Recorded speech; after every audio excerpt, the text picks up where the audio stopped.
Very good evening, everyone. This is Rajendran here, joining from Market Calls, and welcome everyone to Introduction to Order Flow Analytics session. So this session is purely for the beginners who are very new to order flow and who want to learn the basic usage of how I should use order flow concepts. Now, before getting into the session, just give me a quick confirmation about the audio and video quality. I hope the audio and video quality is good enough to kickstart with the session. There's a chat box around there. You can also type yes if you're able to understand if your audio and video quality is good enough. All right, great. Thanks, Ram and Prakar Modi. So without any further delay, we'll quickly get into the session here. So first of all, let's try to understand what exactly is order flow, right? So that is what we're going to primarily learn in this specific topic, and how to read order flow charts, identifying volume clusters using order flow, and how to understand the institutional flow using order flow analytics, and how order flow helps in intraday trading in taking a better trading decisions. Now, first of all, let me tell you what order flow is exactly all about.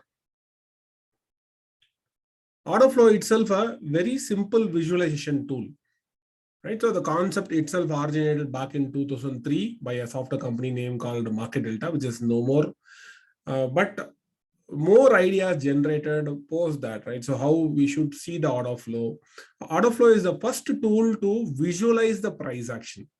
Visualize the price action to understand the intensity, how aggressive the buyers are, how aggressive the sellers are. So typically it is nothing but a visualization of a market orders. Right? We have market order, limit order, stop loss limit order. So particularly order flow talks about market orders. It can be a market order. It can be mostly the orders which acts like a market order. It can be a market order or it can be a stop loss market order.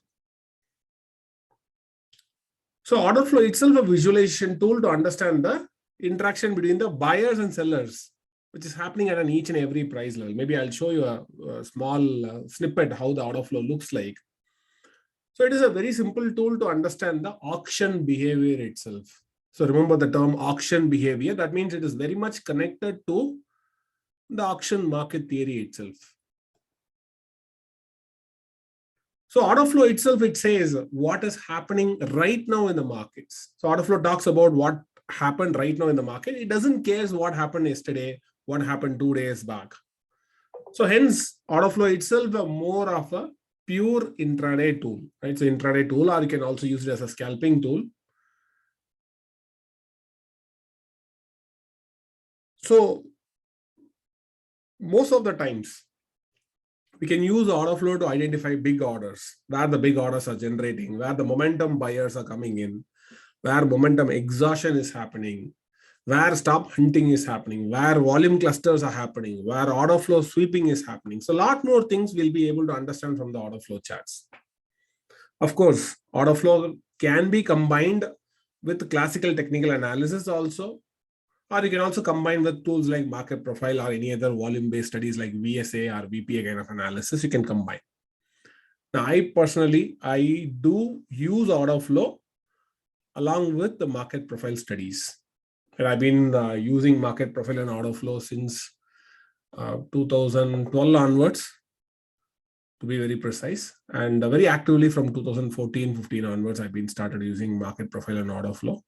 2012, I was just more of a learning mode and very actively started using order flow and market profile kind of tools since 2014 onwards.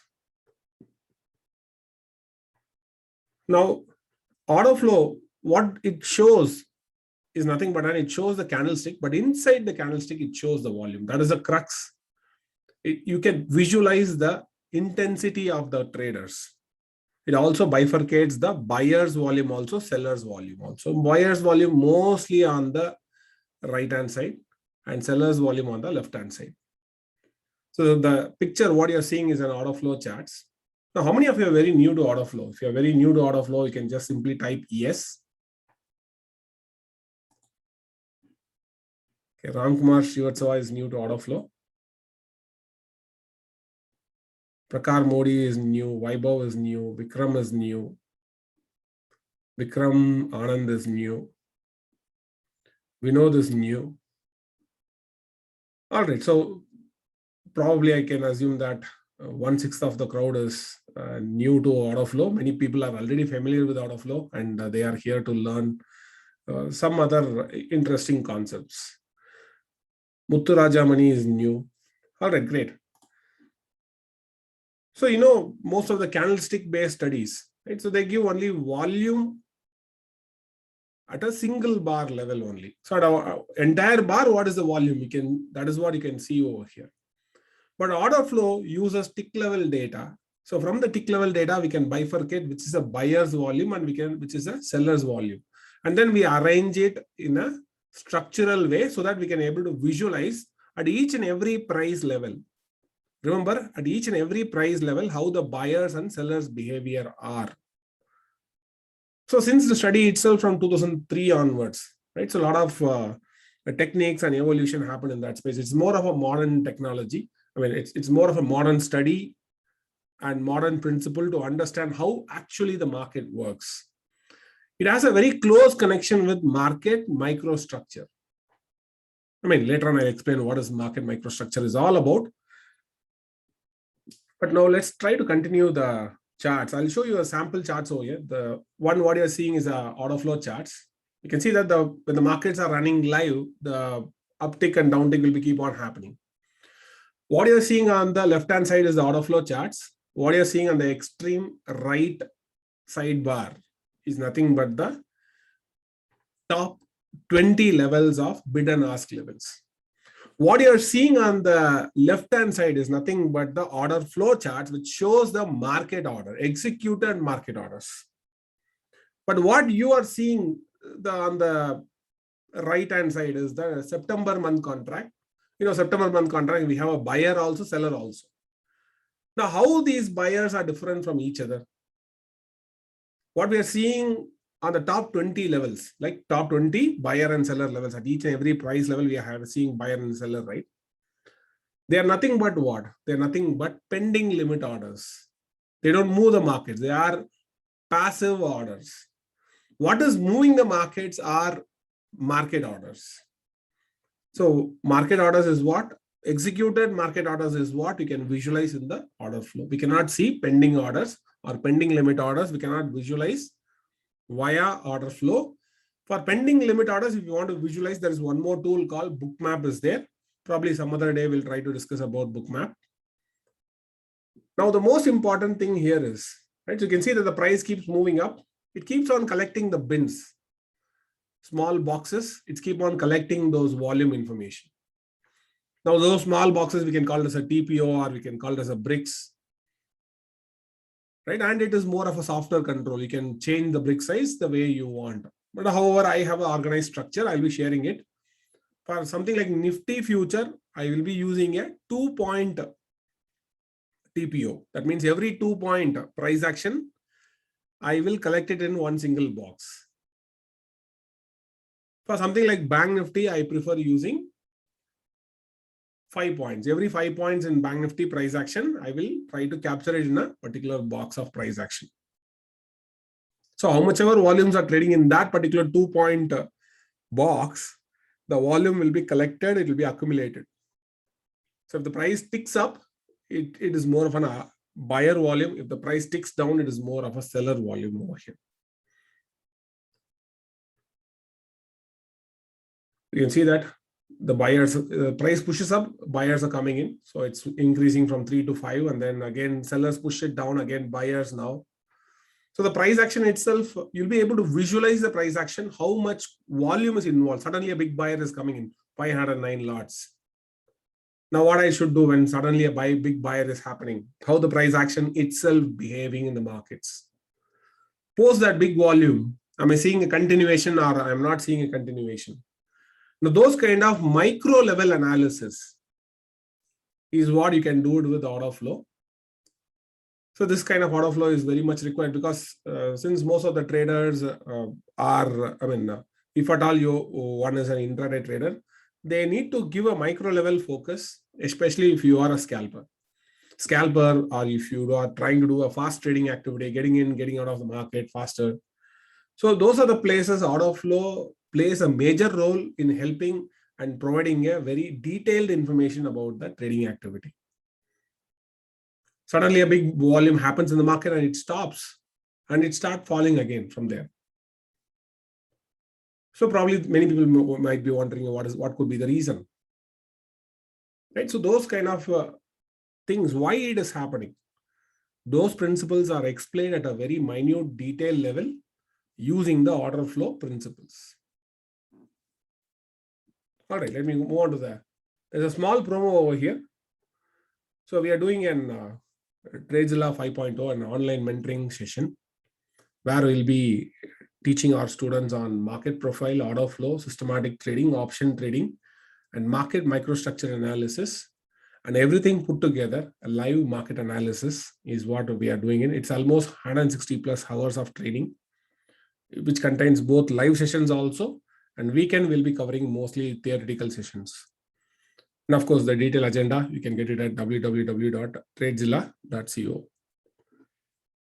So the strategies what we are going to cover on order flow strategies are like approximately we're going to cover 24 strategies. So ranging from opening bar trade recognition. There are times opening bar itself will be able to recognize a trade. Something called zero volume zones, clustered volume analysis. This clustered volume analysis is what last Friday it happened. I'm going to explain those things. And last Friday, it was a very interesting day. So clustered volume analysis, how it helped one on last Friday is what I'm going to explain. And then there are delta positioning, delta unwinding, exhaustion bar setups, momentum reversals, momentum auction reversals. So these are some of the setups: trapped buyer, trapped seller, triple delta exhaustions, right? Order flow sweeping strategies, and recognizing stop hunting, R delta trading strategies, COD breakout failures. So these are some of the very commonly used trade setups on a daily basis. Daily basis, one among them is going to happen. And then our job is to identify the pattern and then start trading those such kind of patterns. Sometimes the trading opportunities will be small. Sometimes the trading opportunities will be big. But no matter what, the trading stop loss will be always very, very tight. That is one of the primary reasons why I've been sticking with order flow for quite some time now. Right? And my research itself, mostly on market profile and order flow kind of studies. I started doing my research from 2016 onwards. I deeply immersed myself in doing research on market profile and order flow. So I've been on a daily basis, I've been monitoring market profile and order flow. I think since 2014 onwards, I started on a daily basis. Mostly, no matter what, Nifty and Bank Nifty, I'll be watching both market profile and order flow charts. So now coming back to the point here. So we are also going to talk about market profile based approaches as well. So close to close, we'll be covering some 30 plus intraday trading strategies based on market profile alone, right? So otherwise, Tradezilla 5.0 itself focused not only on market profile and order flow, but market profile and order flow covers 80% of the content. Remainder of the content is like mostly from the systematic trading, option trading, and market microstructure. This time we are including market microstructure to give more importance to order flow, because market microstructure is not directly connected with order flow, but it is kind of a supportive study which will help us to understand the institutional level execution over here. So it helps us to understand how institutional traders trade, how market dealers in the markets, they behave in the markets, right? And get to know about institutional investors execution. So how the institutional investors they execute, how the dealers they manage the inventory. So more detailed supportive study on order flow we are going to talk about in this Tradezilla 5.0 onwards. All right, now getting back to the basics here, right? That's more of a small promo here. Now coming back to the basics.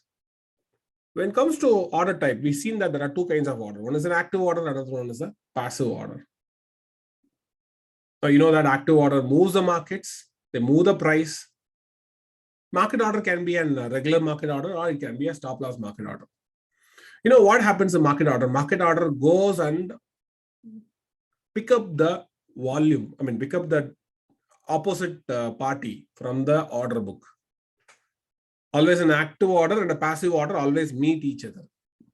And that is how we get a volume, right? So volume itself, nothing but a order. Transaction between a active order and a passive order. An active order, this market order, we can only see it only after the visualization only. Before that, we cannot see. Right? Somebody, once they press the button only, we can see that as an yes, the order got executed. Right? So the volume increases in that case. So buy market order pushes the market up and sell market order pushes the market down. Now, many people, they think, right, the one which is there on the top 5 bid and ask level or top 20 bid and ask level, those buyers and sellers are the one who are moving the market. This is a small misconception which many traders they have, but however, that is not true. No matter what, the active buyers are the one who pushes the market above anybody who is putting the market orders. Now you yourself, you can go and check it out. You put a quantity and you are the one. If you are punching a market order, then you are the one who is moving the markets. That's the reason why the price itself is ticking up and down and up and down. So here in this example, if you see the price is ticking up, let me rerun the activity here. See that the price ticks up because somebody pushed the market order. Again, price comes down because somebody pushed the market sell order. So continuously the flow will be keep on coming in. Buy market order, sell market order, buy, and then sell. It will be, the flow will be continuously keep on happening in the market. That's why it's called as an order flow. And the flow is continuous. It keeps on hitting. The market order will keep on hitting the order book every now and then. Every single second, the market will be keep on pushed either up or down. And that is how the price keeps moving up and down, right? It is because of market order. Now you might be asking, what is the role of limit order? Limit order role is also more than what a market orders are, because limit orders are mostly used by institutional traders, right? So that we call it as a passive orders. Limit orders are passive orders because they don't move the market. They don't move the market, but they can control the velocity of the price. So we can call limit orders as a liquidity, right? So most of the time liquidity will be supplied and all the limit orders has to be posted to the order book. They are nothing but a pending limit orders only.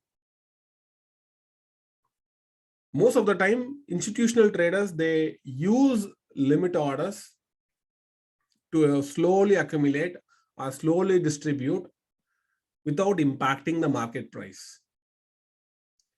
Many executional algos, right? Many executional algorithms are used by institutions to slowly accumulate or slowly distribute in the markets. There are one more breed of traders are there. We can call them as a market makers. Most of the time, these guys are mostly high frequency traders. They also used to provide two-way quotes, right? So always there will be in any given counter, at least some 3 to 4 market makers will be there. They are the one who supply the quotes. So if you see the quotes over here, again, I'll go back here. These quotes, whoever offering over here are mostly 2 categories. One is either it can be market makers. Mostly they are market makers. However, there are certain days it could be from the institutional side also. Institutions also at times they provide liquidity for that particular day. When they have a business to do with that, when they want to do a large amount of buying or large amount of selling, they do provide liquidity. Sometimes they will be providing only one side liquidity only, but market makers provide liquidity on both the sides, buy side also, sell side also. Right? So we cannot ignore what is the behavior of the market makers and what is the behavior of the institutions, because both of them are different style of traders. Once we understand, we have a fair idea about how the day's price action itself could evolve for that particular day, or where they could reverse, or where the exhaustion is happening, where the stop hunting is happening. Now, all those simple nuances we can able to see through the price action with volume. So it is more of a 2-dimensional information, price and volume. This 2-dimensional information provides a greater amount of details about where the price action itself could take a support, or if it is getting broken, what I should do. Right? So whether the breakout is a stronger breakout or a fake out, how I can understand. Last Friday, there was a strong breakout emerged in Bank Nifty. how you can justify that it is a strong breakout? How do you know that, right? That the know-how concept is what? It is explained by the order flow. All right, now coming back to the topic over here. So we learned about what is active order and what is passive orders. Now there are some more important things over here. One is volume clusters. So there are very few places volumes occur in clusters. The last Friday is a very interesting example. Last Friday, this is the chart. What you're seeing is the last Friday's chart. Maybe I'll try to pick up the actual order flow chart itself so that you have a fair idea what I'm talking about.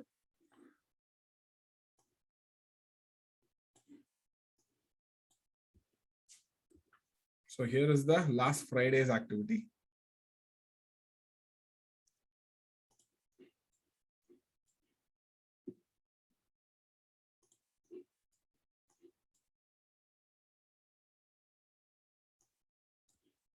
So this is a zone I had marked it. I marked it for a reason because it is more of, it belongs to the volume cluster zone. So volume clusters are powerful positioning zone by the institutions. By the institutions, mostly they get positioned themselves. A huge positioning sometimes. They don't do huge positioning at the open, but whenever they are positioning huge, that is a very, very important zone. They can make or they can break. But if they are supporting around those levels, right, it is such a powerful level. It's not a good idea not to go and trade against those positions. Now, how do you know that it is a volume cluster? Just by looking into the numbers, how do you know? So the one which I'm using is a bid and ask imbalance mode. However, I can shift to a mode called volume histogram or maybe volume into delta. And the volume into delta here, on one side, I'll be able to see the volume. Other side, I'm able to see the delta over here. Now look at the volume alone, or maybe I'll take the volume histogram alone, or maybe volume shaded volume, delta shaded volume. If I take a delta shaded volume, you see the 1,000 lots over 1,771. That is combined together, put together, buyers and sellers put together.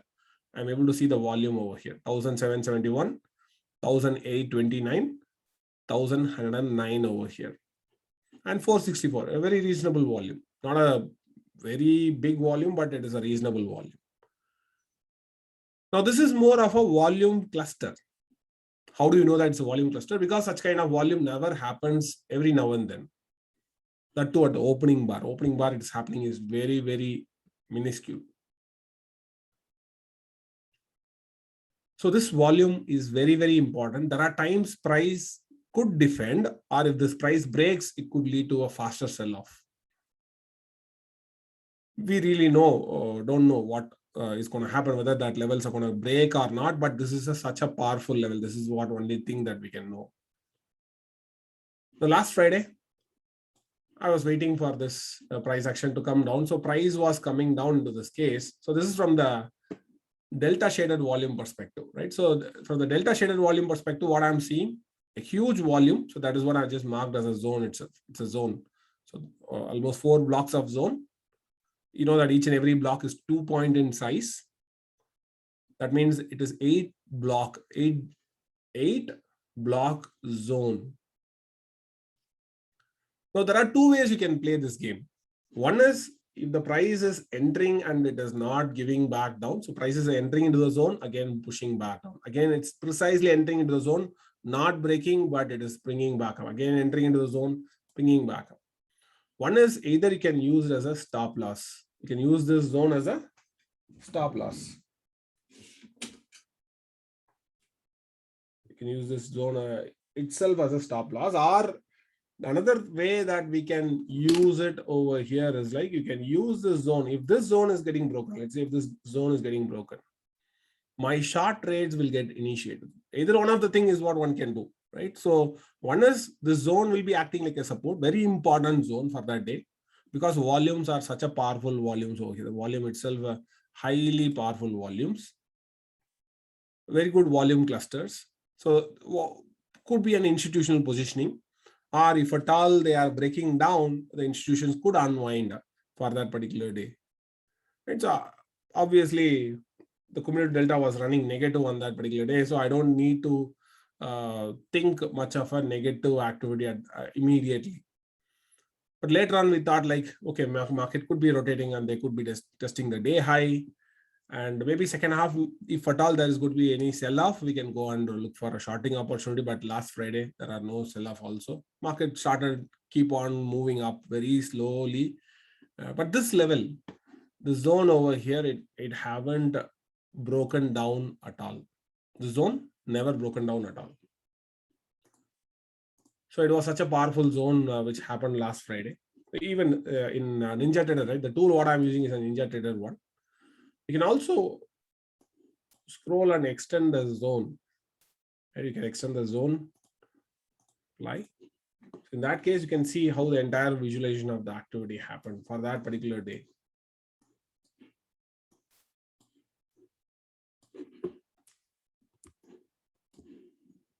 You also go back and see zone has been one more time price came back very closer, but not even able to reach the zone. Again, they got a pullback, but it was a very slow price rotation.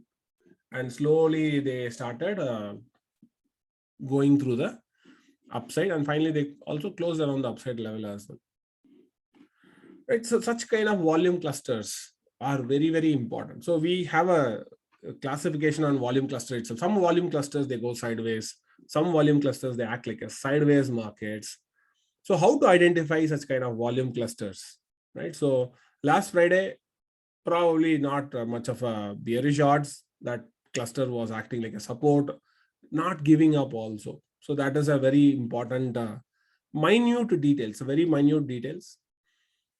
Even if in case anybody would have taken any long trade also, their stops would have been like probably max to max 8 points. That is the kind of stops one can have it on last Friday.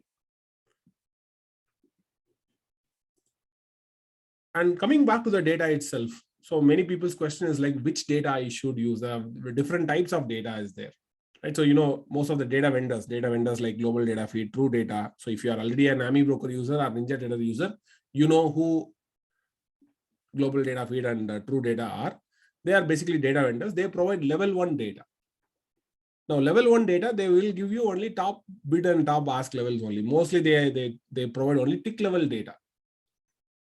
Every 1 second, they'll transmit the data. Level 2 data is mostly provided by your brokers. Most of the brokers, they provide, almost every broker in India, they provide level 2 data.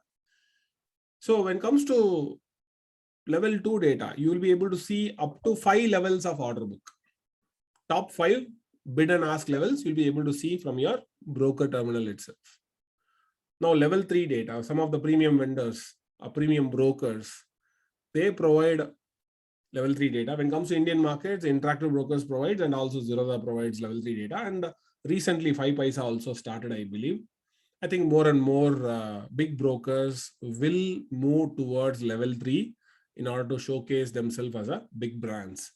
So level 3 data, yeah, a bit costlier for the brokers, but to showcase themselves as a top brand, to differentiate themselves from other brokers, many brokers, they started offering level 3 data as well, right? So then TBT data, tick by tick data. Level 3 data, you can get up to 20 levels, whereas you will get all the levels in TBT data. TBT data is currently available only to high frequency traders. Right, so high frequency traders, they'll be able to see all the levels, all the limit orders. Then you might be asking one thing, can they see my stop loss also? How many of you think high frequency traders can see your stop loss also?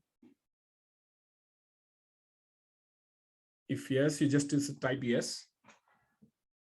I'm going to explain some basic about that.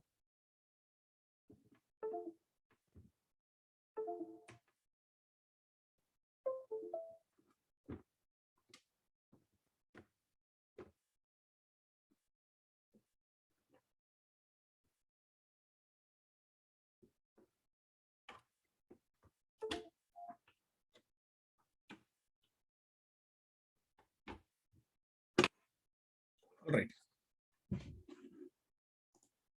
So a lot of people are thinking that high frequency traders, they can see the stop loss. But let me tell you, nobody can see nobody else stop loss orders.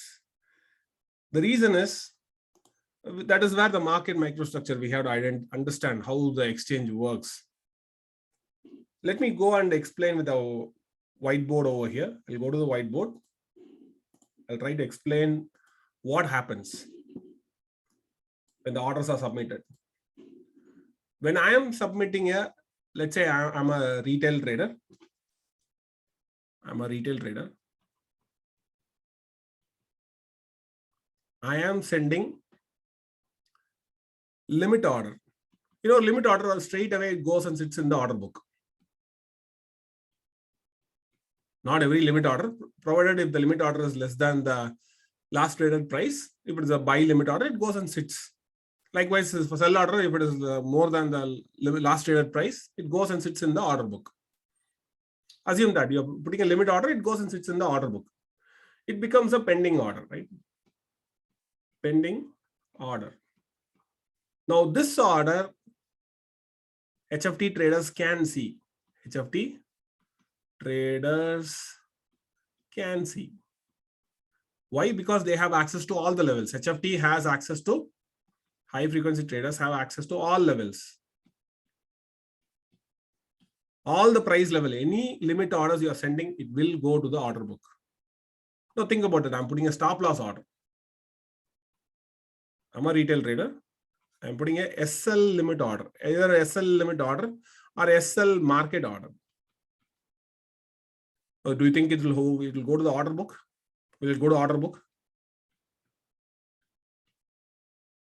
Do you think so? Just think for a moment. This is where many traders are getting it wrong. Actually, it will not go to the order book immediately. You know why? Because it has two price. It will not go to the order book at all. It will go to the stop loss book. This is a separate book which is maintained by the exchange itself. Exchange maintains this book, which contains two price, right? One is a regular price, trigger price, and limit price. When it comes to stop loss market order, we have only trigger price only. When it comes to stop loss limit order, we have limit price also, trigger price also. We have a range to execute. Right? When it comes to limit order, we have a range.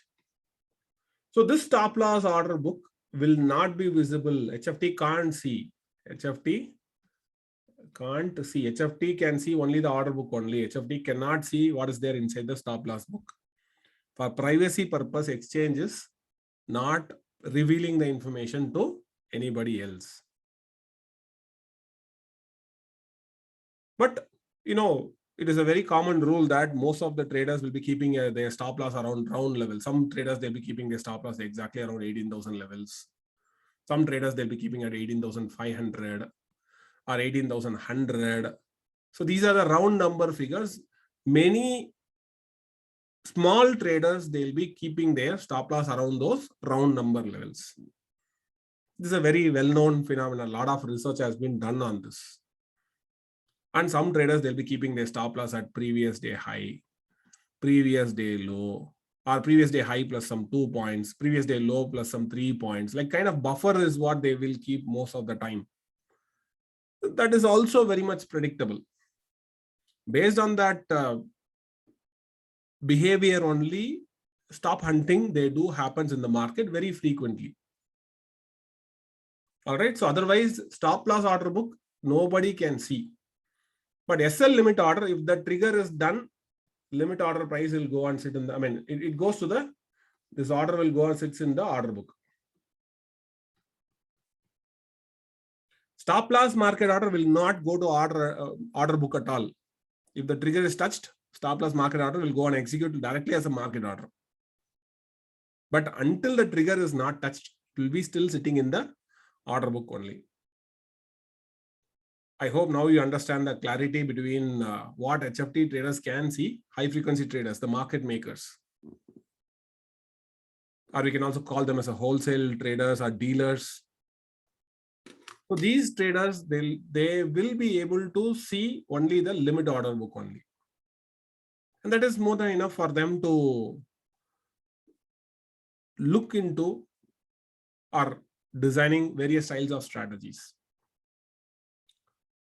So most of the institutions, right, they will be using, mostly they'll be running behind some market impact strategies. Big traders will be mostly looking for market impact strategies. Or some people, they do market making strategies, mostly into arbitrage strategies. Something like a cross-sectional arbitrage strategy. So these are some of the strategies the market makers and some big players, they adopt to the markets. But no matter what, they cannot see the stop loss levels, but they can only, based on their routine activity, right? They are also full-time traders, right? So they know the psychology of the traders behind the small traders. It is very much predictable that where most of the small traders, they keep their stop loss repeatedly over and over and again. All right, now coming back to the topic. Let me go back to the screen here.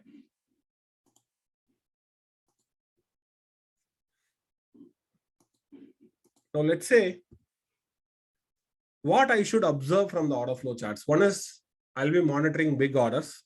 Now big orders, right? Just because big orders coming in, I will not go in that direction. There are certain places I'll be looking into at what location the big order is happening, or how frequent the big orders are happening. And then momentum, buyers and sellers, at what location it is happening. Is it happening at the first bar, or if it is happening during middle of the markets, or if it is happening post the announcement or before the announcement, if it is happening. There could be an event announcement might be happening. Let's say there could be an RBI policy announcement, and then suddenly there could be a momentum happening. So those are the places, they are very important and informative places, which could tell you what, as a trader, that particular day, how you should handle that markets. And obviously, one another thing that I'll be watching throughout the day is like how the liquidity flow is there for the day, whether the liquidity flow is high. High liquidity flow means generally institutional traders. Sometimes medium liquidity. Sometimes liquidity flow will be suddenly there in the first half, second half liquidity will not be there, market totally going sideways. Sometimes market will be keep on going up and up and up and up, and liquidity flow dries up. That you can visualize using order flow itself. The market will be dull, boring, those kind of locations. Higher price, but not much of an enthusiasm in the markets.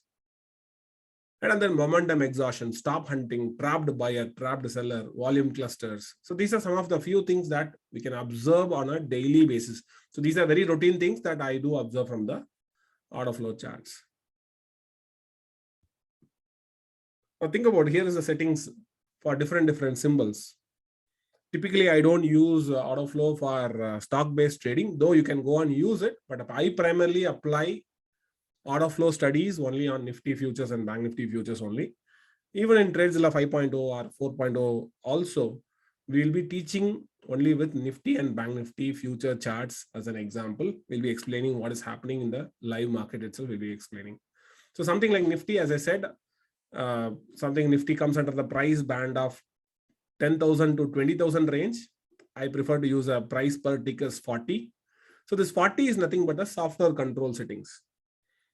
So which will get multiplied with the tick size 0.05. It becomes a 2-point TPO. Means every 2 point, the buyers and sellers activity will be measured.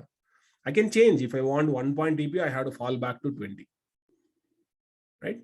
And something like Bank Nifty, as I said, I'll be using 100 as the parameter. Means 5 point is every 5 point I'll be measuring I'll be monitoring the buyers and sellers at each and every price levels.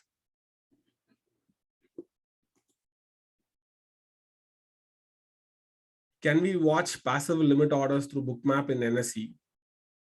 Of course, I think the Bookmap is trying to enter into India. I think very soon they might be, you people might be hearing a lot more about Bookmap. They're also talking with Indian brokers as well. They're also looking into how they can bring that visualization to Indian traders. They're seriously thinking about that. We're also in collaboration with Bookmap team as well. Right. So to answer TM Tejmani Singh, yes, very soon you might be hearing more about Bookmap on Indian markets. That's what I can explain at this point in time. So Kishore is asking which type of vendors we as retail traders need for order flow analysis. So if we are for order flow, for visualizing the market orders, level 1 is more than enough. Level 2, level 3 doesn't require at all. But there are places where you can use level 1 data for order flow and level 3 data to visualize the order book. So that is mostly for very, very fast scalpers, like the scalpers who will be holding the position for hardly for 30 seconds to maybe for 30 seconds to 1 or 2 minutes, they can do that. But I prefer not to do that because I'm not that too fast. I try to do that fast, but I could not.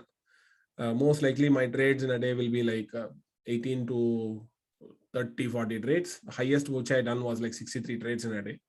But not every day I go on scalp, right? Only if I see that markets are rotational or markets are fit for scalping, only those days I do scalp. Rest of the time I prefer to be an short-term trader most of the time.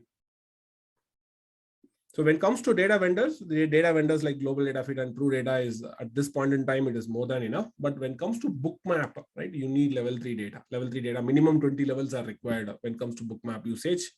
So that is what currently we don't have Indian data vendors providing level 3 data, and Bookmap also evaluating the odds of, looking for a data vendor partnership as well. Anyways, now coming back to the topic over here. Now there are some more metrics that you need to know about it. One is the delta. Delta is nothing but the total number of buyers and total number of sellers net difference. So delta is nothing but what? The total buyers minus total sellers, which is the delta itself. So delta value can be positive or delta value can be negative also. If it is positive, what does it mean is like the buyers are totally in control. If the delta value is totally negative, that means like the sellers are mostly in control in the markets, right? So each and every bar you can also visualize the delta. So what I prefer to do is then where the big deltas are happening in the markets, how frequently it is happening. Is that a trap or is that a momentum, right? Is that a genuine one or what? So that is the kind of analysis I prefer to do on my charts. So here I'll go to bid-ask imbalance. Let me go and pull back. So you can see that there are places last Friday, some big volume started happening. So this is one place, big volume happening, big delta. So it is a big delta setup over here. Almost 1018 is the delta volume over here. That means what? There are 1000 more buyers compared to the sellers. Now you can also have a table where you can add the total buyer volume, total seller volume, right? The total buyer volume and total seller volume, everything put together. You can see over here, total buyer volume was like 2286 and total seller volume is like 1268. So the net difference itself comes to 1018 is the total volume. So order flow also gives you total buyer volume and total seller volume. Lot more metrics it provides you. It provides you something like delta for each and every bar. And there is something called cumulative delta. Cumulative delta is like delta for throughout the day.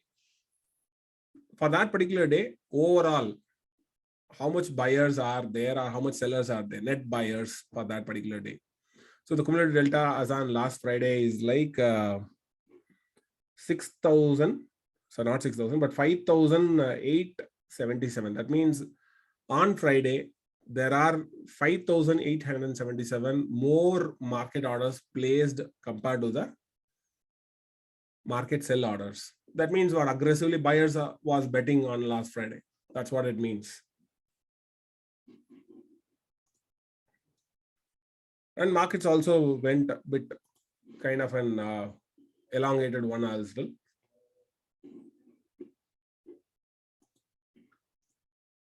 Now coming back to the slide here again. So we learned what is delta, right? So the delta itself, where I can see the delta. So delta, I can see that if it is a positive green bar, it is a positive delta, means buyers are in control in that particular bar. If sellers are coming in, you can see that sellers are coming and controlling the markets.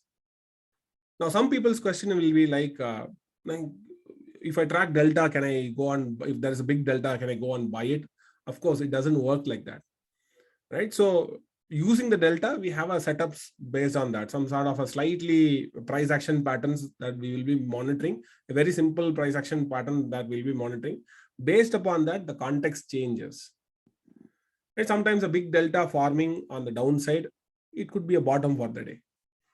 Sometimes big delta forms and then a sharp reverse rally happens in the markets. Sometimes a big delta will be continuation. But the big delta always has a story with that. How the price action is reacting to the delta is what it matters. Delta always brings a supportive rule for the trader. Supportive role for the trader. I do watch delta throughout the day. Throughout the day, I watch delta on the close of the candle most of the times. Because real time, right, it will keep on fluctuating. I prefer to use mostly 5-minute charts.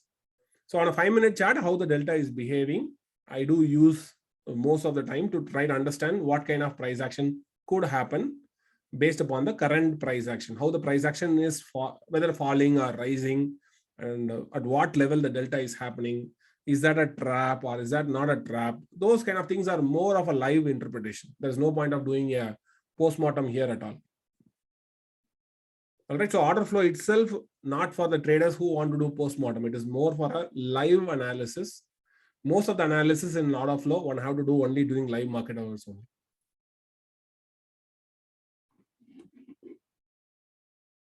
Can I take any information post the market hours? If you ask me, yes, there are certain metrics you can take post market hours, but with most of the time, order flow focus on what is happening right now. That order flow never cares about what happened in the past, what happened 2 days back, what happened 3 days back, right? So it is itself a tool which is designed for very, very short-term traders. Now, there is one more metric called commitment of traders. This commitment of traders is again a very important metric, which says like last Friday's breakout and Bank Nifty itself and a strong breakout. It's a back-to-back COT breakout happened over there. So it shows how committed the buyers are, how committed the sellers are. So here in this case, what you're seeing here is the buyer commitment is what you can see it on the downside. And the top one is the seller commitment at the top. So what you can see from here itself, the buyers are committing more compared to the sellers. The buyers are aggressive in pushing the price towards the close, whereas the sellers are also pushing the price towards the close. But who is putting more effort towards the close? From the low to the close, buyers are putting more effort from the low to the close compared to the sellers from the high to the close. So the value itself measured in the form of delta, right? It's nothing but a derivative of delta only. From the delta value, we derive the buyer's commitment and seller's commitment as well. So in this example, the buyer's commitment is very strong. Now, last Friday, when the day itself breaking out, the buyer's commitment was so high. And one of the primary reasons that it is considered as one of the important and powerful breakout failure. Breakout continuation.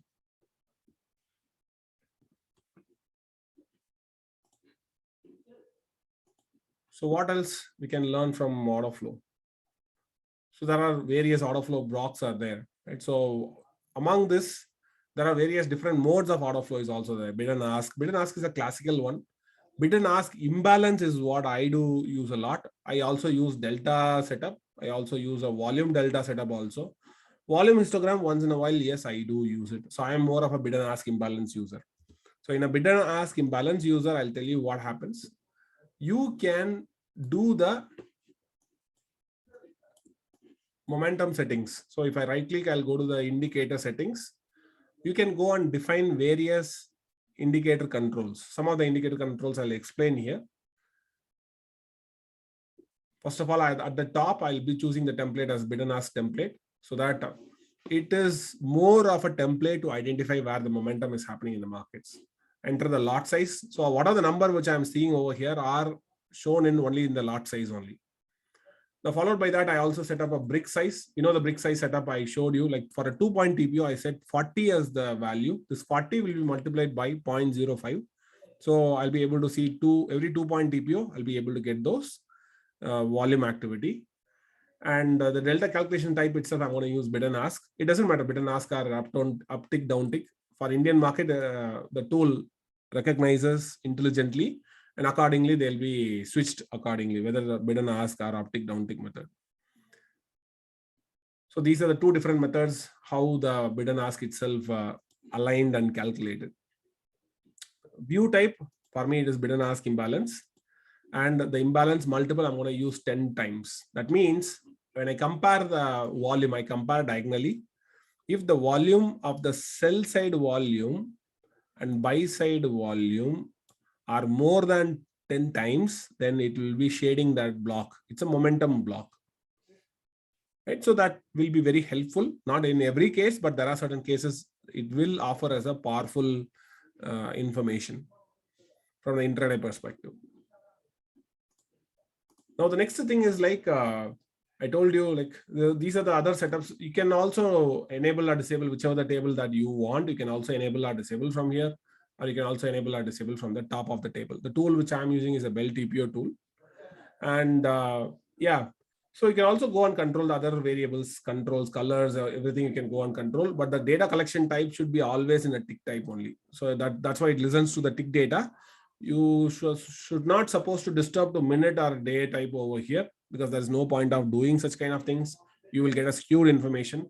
This data collection type should not be disturbed at all, because it always reads through the tick level data. It bifurcates from the tick level, it bifurcates whether it's a buyer or a seller. The order flow algorithm bifurcates using the uptick downtick method or a bid and ask method. The rest of the things are like more and more visual controls is what they had offered over here.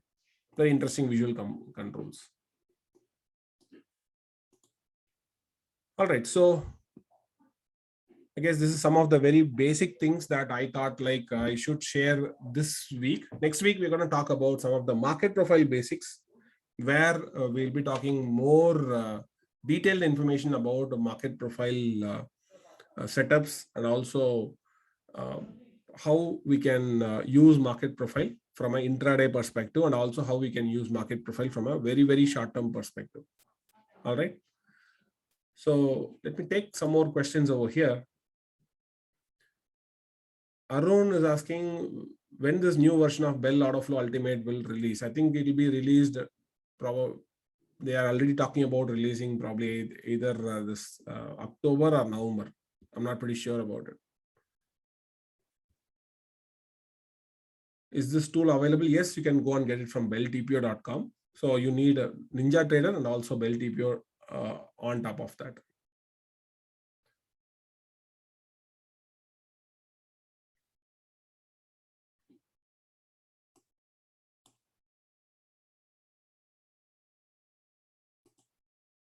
Amrit is asking, can we correlate option OI with delta value? See, open interest during live markets, I prefer to stay away from that. I had said in my numerous of my classes, because open interest is more of a public information. Everybody have access to the open interest these days. And I prefer not to correlate open interest with delta value particularly, right? So maybe end of the day, yes, end of the day information is a valid information. You can go and compare. But real-time information is a skewed information. One should avoid comparing the real-time open interest with the delta value. Usually, real-time open interest doesn't include institutional open interest, particularly for Indian markets, right? Because the settlement itself, institutional settlement happens after market hours. So using an open interest, maybe not a right idea. This is my perception. I could be wrong.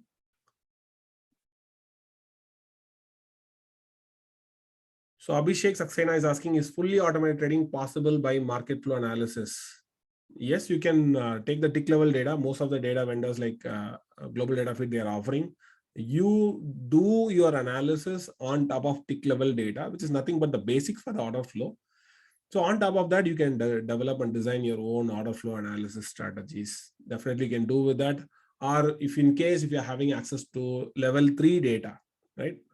At least level 3 data is what required to do some limit order based analysis.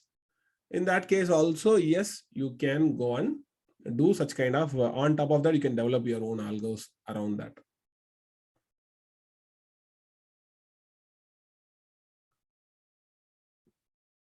Abdul Rahman is asking how we understand price leader, responsive and initiative, how analysis same time, same data or price leader. I'm a Forex and future trader. How we understand the price ladder. So that was his question. How we know that responsive and initiative trades. See, responsive trades are both, the only thing is like responsive and initiative trades happens with volume. Responsive observes the market, they don't move the price, rather you will be seeing a sideways markets in a responsive price action, but still it happens with volume. But initiative price moves the price also moves faster, volumes also happens. So that's the difference between initiative and responsive. Initiative moves the price, volumes will be there. Responsive, volume will be there, but still market goes sideways. That is more of an institutional absorption or institutional, we can say like what, accumulation or distribution. Responsive price action itself one form of a institutional accumulation or institutional distribution. Responsive price action is mostly used by institutional traders.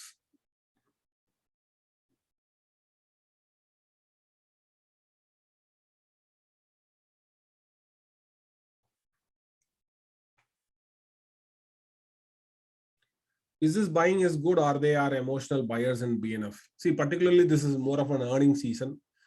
So far, as long as there is no bending back down, there is no point of looking for a downside speculation. Right. So, yeah, so obviously I was having a bearish view, but then I had to change my view 2 days back itself. I start going sideline because this rally is not getting over yet. Does it got over by last Friday? I don't think so. Right? So it might have some more legs also. So one another from my past learning, what I have is like particularly in the earnings season when higher time frame indicators are holding positive. So don't try to trade against that. So trying to trade against them for a longer period, only it hurts most of the time.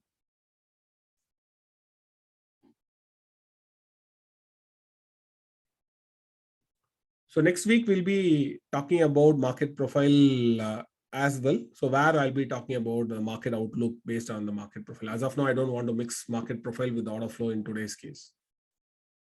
All right. So next week, same time, you can also go back to webinars and you can register from the upcoming webinar section. You can go and register for the next week market profile session, where we'll be talking about market profile also. Also, we'll be talking about the market context. And on top of that, what I think about the markets, I'll be sharing in the coming week session. Thank you.